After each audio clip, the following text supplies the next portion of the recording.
got some pretty disastrous economic news.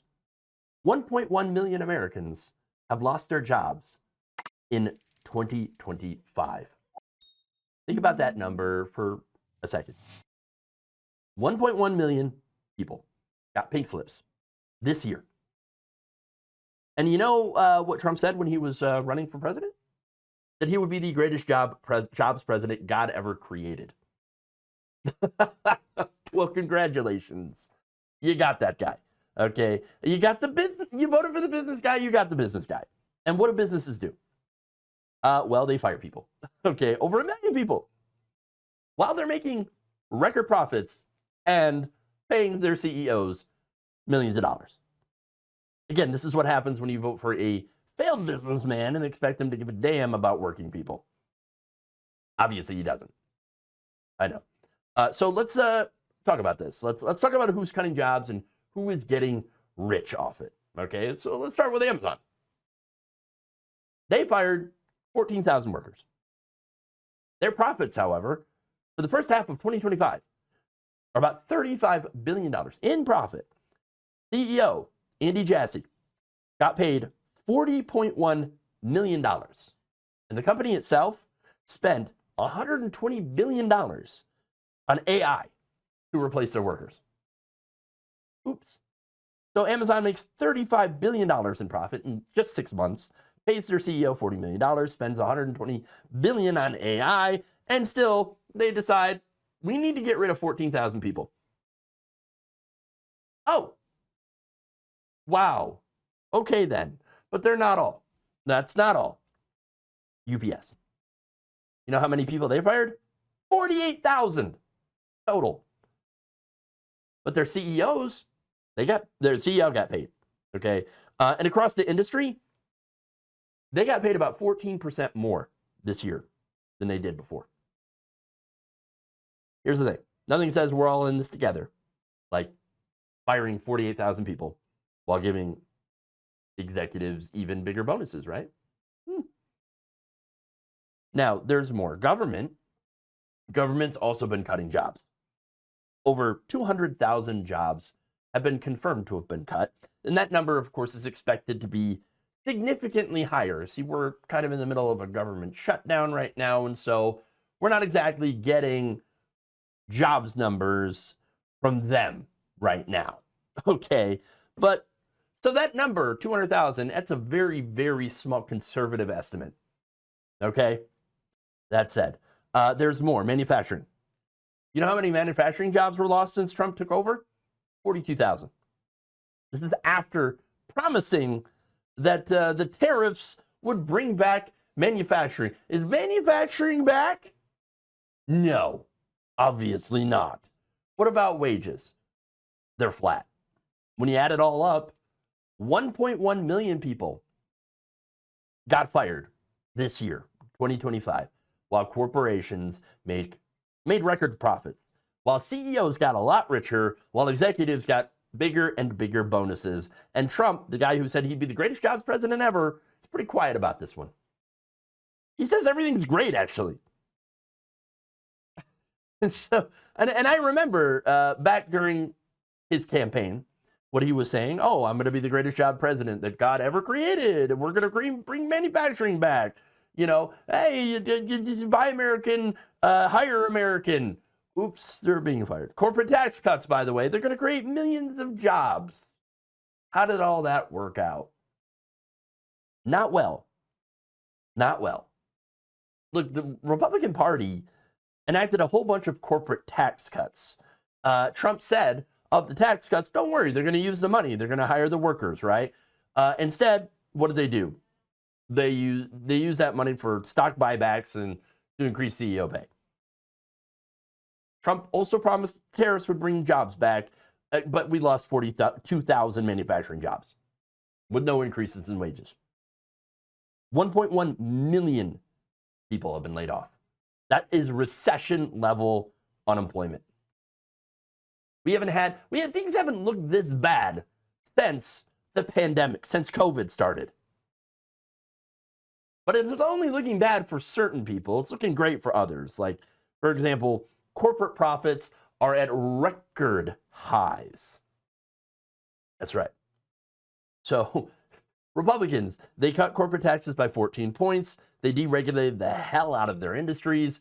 And what happened? Well, corporations, they fired a million people. They automated the jobs with AI. They paid their CEOs more than ever. And Trump, of course, just let it happen. You know, greatest jobs president ever. Look, I think it's pretty clear. Trump's not a jobs president. He's a business president. And businessmen, what do they choose? Profit over people every single goddamn time. Remember, they said, it's going to trickle down, everybody. It's going to trickle down. Remember when Trump said manufacturing would come back? Remember when he said he'd fight for the working class? Well, he didn't. He didn't. So now I want to talk about Amazon specifically, right? Because I think they're the perfect example of everything that is wrong in corporate America right now. As I already mentioned, first 6 months of the year in 2025, they made $35 billion in profit. They fired 14,000 people. They paid their CEO $40.1 million, and they spend $120 billion on automating jobs. Yeah. And still fired, again, 14,000 people, even after that $35 billion in profit. And again, they fired these people not because they were losing money, not because they were struggling. We get that. Not because they had to, but because they wanted to. Because Wall Street loves it when you cut labor costs. Investors love it when you replace workers with cheap AI. $120 billion.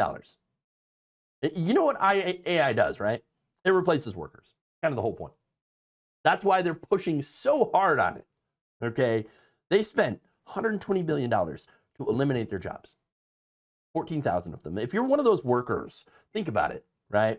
Your entire yearly salary, let's say about $80,000, right? If you're lucky. That's 0.0002% of what Amazon made in profit in just 6 months. They could have kept you on. You could have kept your job. They could have kept all 14,000 of them. It wouldn't have even made a dent in their profit margins, but they didn't because your job was worth less to them than a slightly better quarterly earnings report. And it's not just Amazon. The reality is that a lot of these corporations, these big companies, multinational, by the way, they're not American corporations. They got everything that they wanted from Trump. They got their tax cuts, they got deregulation, no oversight, all that stuff. And even the tariffs, right, for manufacturing, because I remember there were a lot of unions that were like, yeah, well, yeah, we support the tariffs. How'd that work out? Not so much. They used all those advantages to fire people and get richer. Now, the other thing is, I want to talk about the Trump voters who are part of that 1.1 million. A lot of them are, right? They're manufacturing workers who believed that the tariffs would save their jobs, which they didn't. Federal employees who thought that they would drain the swamp, but that the swamp meant other people, not them. Okay. How about the logistic workers who trusted the businessman as president? Or the tech workers who thought, yo, deregulation, it'd be great.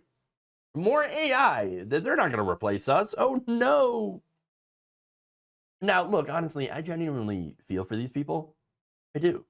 Nobody wants to be replaced at their job. Nobody wants to lose their job. It sucks. Horrible thing. But here's the thing. You believed it when Trump said he would fight for you. You believed him when he said that corporate tax cuts would, spur businesses to create jobs. You believed him when he said he'd be the jobs guy and bring manufacturing back. Y'all voted for change. But you got it. You got change, but it's not good. It's bad. Here's what you got. A president who gave corporations giant tax cuts and then watched these companies fire 1.1 million people. You got tariffs that didn't bring any manufacturing back. 42,000 jobs. Gone. Drain the swamp. 200,000 federal workers at least, if not many more. Gone. Okay? People in red states were federal workers, voted for Trump, and they got, well, they're the ones that got drained. Again, recession-level layoffs while corporations are making record profit. I know some of these Trump voters wanted somebody to fight for them, the working class, right? And I get it. The establishment did fail you. The Democrats did fail you. Okay? The system ain't working. The system is the problem because it is rigged for the very rich. Voting for Trump wasn't going to fix any of that. No. In reality, he's not fighting for you. He's fighting for the corporations, fighting for his donors. Those corporations, when they have to choose between profits, record profits, and your job, obviously they're going to choose record profits every single time. This is what happens when you vote for a Republican businessman. Okay? Businessmen run things like businesses. And in business, workers are expendable. Labor is just a cost to minimize. And jobs get eliminated to increase profit margins. This is what you voted for. How's it working out for you? Probably not great. But here's the big picture, okay? It ain't just about Trump. This is about a rigged system that is rigged against working class people.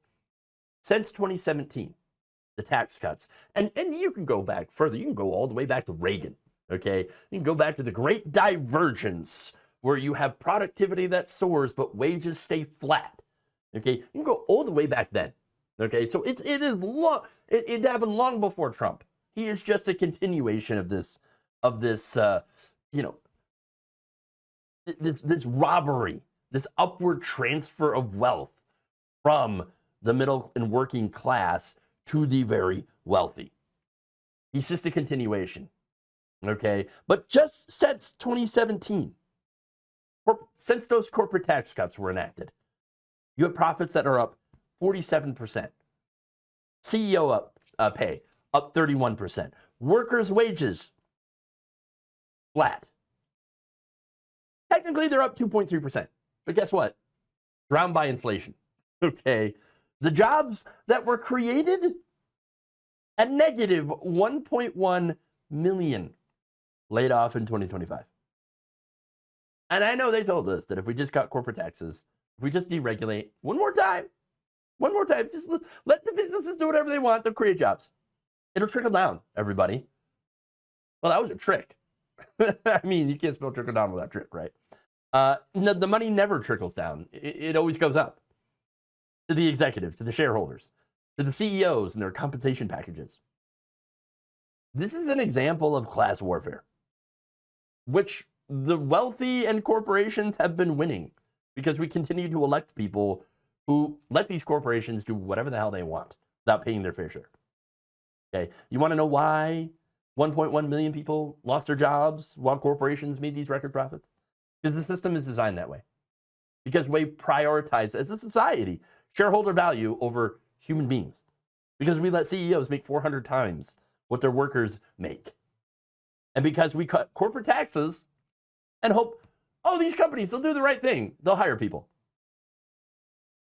They won't, because they never do. And because doing the right thing costs money. And money, to them, is all that matters. Thank you for watching. If you enjoyed this video, please like, share, subscribe, hit the bell icon in order to get notified whenever a new video is released. And if you want to support independent, progressive media through this difficult time where it seems like everybody is shutting down, you can become a member on our YouTube page, you can become a subscriber on Facebook, or you can go to my Patreon. It's patreon.com/Jeff Waldorf. Thank you.